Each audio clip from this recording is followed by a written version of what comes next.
This is my open letter to the psychiatric establishment, exposing false narratives with psychiatry's own textbooks.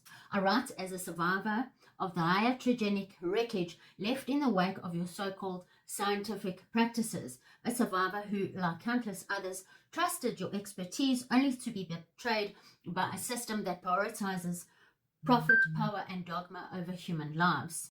Your relentless media campaign proclaiming mental disorders as scientifically validated and treatable is a house of cards built on a foundation of dishonesty exposed by your very own sacred textbooks. Kaplan and Sadok's synopsis of psychiatry updated with the DSM-5 lays bare the total contradiction.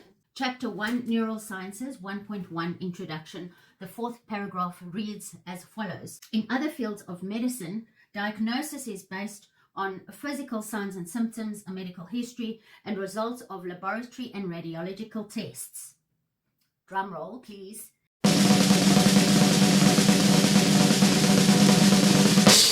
In psychiatry, a diagnosis is based primarily on the clinician's impression of the patient's interpretation of his or her thoughts and feelings. Well, I'll be damned. Your claim that mental disorders are grounded in rigorous science collapses under the weight of your own words.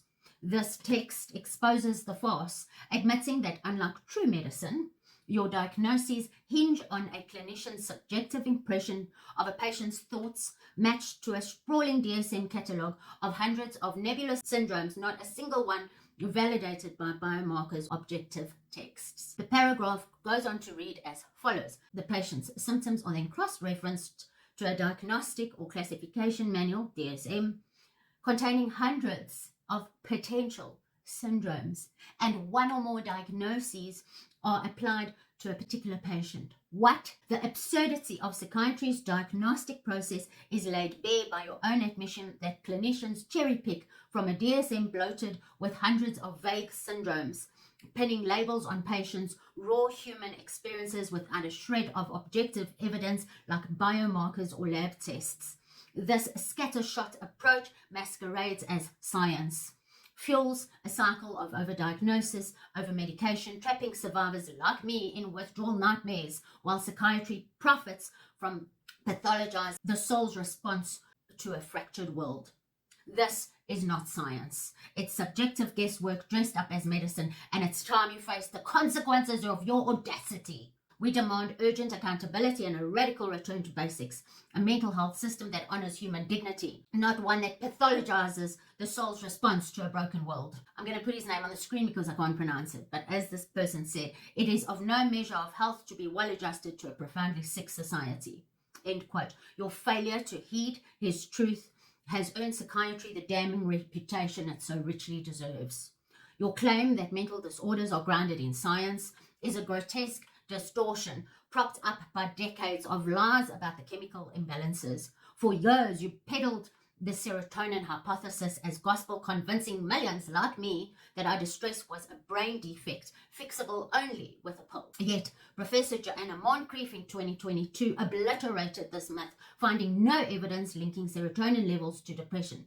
Despite this, you prescribed SSRIs to me and millions of others for grief, a human response to loss, not a disease. The result? Years of dependence, emotional blunting, and a withdrawal nightmare that left me debilitated. Symptoms your field dismissed as relapse to justify more drugs. If your treatments were so scientific, then why does a global tapering and withdrawal community with thousands on platforms like Surviving Antidepressants exist to guide people through the hell of discontinuation that you barely acknowledge? The Maudsley prescribing guidelines admit up to 50% of SSRI users face withdrawal, yet you continue to call these drugs safe while patients beg for help to escape their grip. This is not science, this is systemic deceit.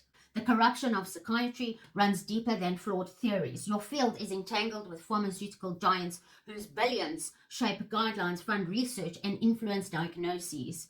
The DSM-5, your diagnostic Bible, #blasphemous, was crafted by 70% of members tied to drug companies. This conflict of interest isn't an anomaly. It's the engine of your enterprise. Antipsychotics pushed as essentials for psychosis cause tardive dyskinesia in up to 20% of long-term users and slash life expectancy by 15 to 20 years through metabolic devastation. Benzodiazepines handed out for anxiety trap patients' independency within weeks with side effects and withdrawal so torturous it sparked global lawsuits. Your textbooks admit your lack of biomarkers, yet you label dissent as misinformation while ignoring the bodies piling up in your wake. This is a demand for urgent reckoning. Acknowledge the lies of the chemical imbalance myth and the corruption that fuels overprescribing. Fund research into safe tapering protocols and prioritize psychosocial models that empower, not subdue. Only radical transparency, accountability, and a commitment to do no harm, as the oath states, can begin to atone for the damage done and prevent future and further harm. I stand with thousands demanding a mental health system that heals rather than harms, that honors the wisdom of lived experience over the arrogance of dogma. I challenge you to face this truth and act now before more lives are lost to your conceit. Dialogue is possible, but only if you listen.